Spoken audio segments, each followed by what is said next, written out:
дар вилояти Суғд конферонси байналмилалии илмӣ баргузор гардид.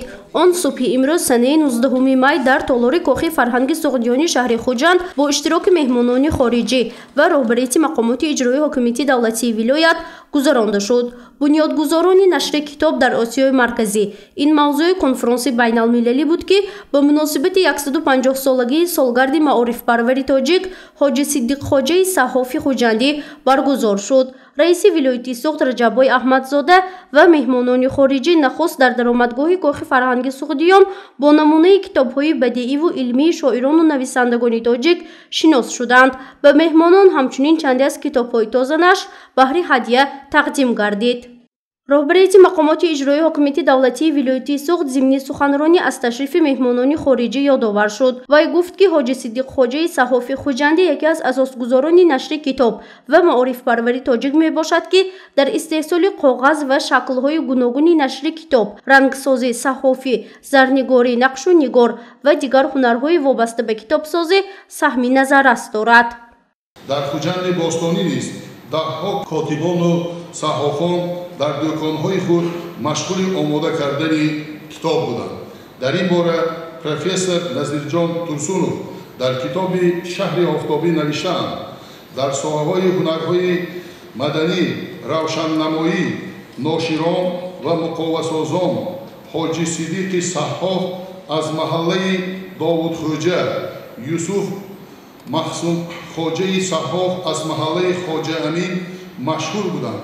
хуҷанд макони коғаз буд ки дар он коғазҳои хатнависӣ ва чизпечонӣ истеҳсол менамуданд.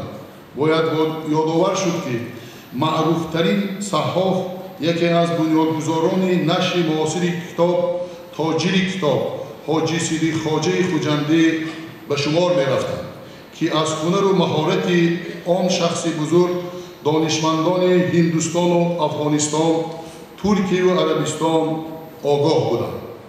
меҳмонони хориҷӣ барои иштирок дар конферонси байналмилалии илмӣ аз давлатҳои Аврупо, Амрико, ҷумҳуриҳои Ӯзбекистону Қазоқистон, Федератсияи Русия ва Туркия ба маркази вилояти Суғд шаҳри Хуҷанд ташриф оварданд. зеро ҳоҷи Сиддиқ хоҷаи Саҳҳофи хуҷандӣ на танҳо дар ҷумҳурии Тоҷикистон, балки берун аз он, яъне тамоми Осиёи марказиро бо тиҷорати китоб таъмин кардааст. аз ин хотир дар ҳар китоби нашр гардида номи ин шахси китобдӯсту маорифпарвар сабт карда шудааст ки аз густариши илму дониш ва фарҳанги китобсозиву китобдӯстии тоҷикон дарак медиҳад.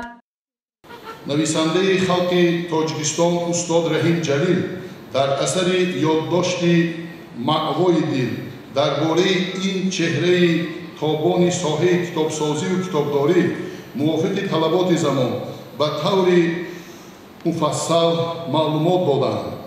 ин шахсияти китобдӯст на танҳо мардуми шаҳри Хуҷанду музофоти он, балки қариб тамоми минтақаи Осиёи марказии имрӯзаро бо тиҷорати китоб таъмин мекарданд. дар ҳар китоби дар чопхонаҳо нашр гардидаи он шахс номашон сабт шудааст. ин гуна мисолҳоро метавон зиёд ёдовар шуд ки аз густариши илму дониш ва фарҳанги китобсозиву китобдории тоҷикон шаҳодат медиҳад.